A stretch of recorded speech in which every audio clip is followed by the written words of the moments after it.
Okay mga idol, na kita bisita mga idol. Gikan pa na sila sa Konsolasyon, Cebu mga idol. Actually mga idol, kagahapon po dali. Nakasuroy na sila sa Virgin Island mga idol. Mo nakasagaran diri ng mga idol sa Bantayan Island mga idol. Damo kay tourist spot na pwede nila kasuroyan mga idol ba. Pero di lang natin ipakita ilang mga pretty face mga idol.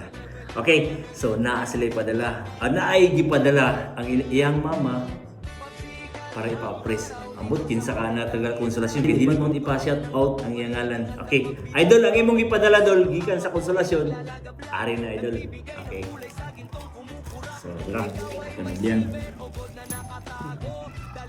Kaning old coins dol, wala kong kalitan ni dola. Na siya pouch, masinano niya siya ding ari dres. Wala ni siya, dili ni siya paldo.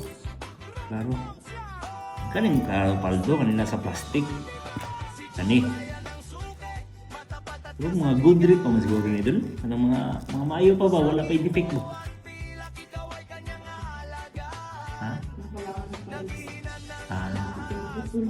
Uminaw na ako, nakulangan mo sa pumasahin. Okay, may defect na siya dol. Nagputol na. Okay.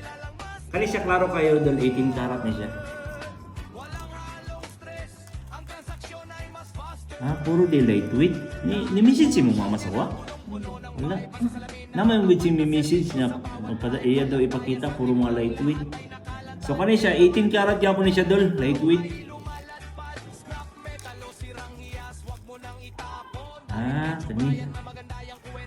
Kani siya dol, nasa yupi. So, pag timbang ni natin dalawa lang sila abot kaning color green. Okay. Na Hello Kitty. So, i-check natin kung legit ba ni siya.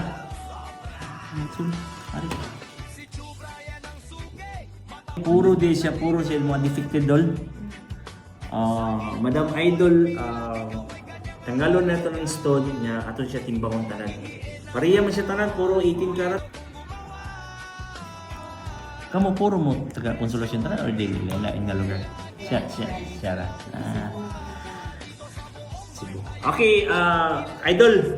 Kani siya tanan nimo ipadala dol, gawas aning coins ug kanina sa pouch. Kani tanan dol puro ni siya 18 karat. So timbang naton dol kung pila paldo nimo karon. Okay, Madam Idol, ang imong mga gipadala nga 18 karat, puro ni siya 18 karat, Madam Idol. Nihalin siya og 15,050. So, ikaw may gisugo sa imong Mother Earth. 15,050 dol. Deal?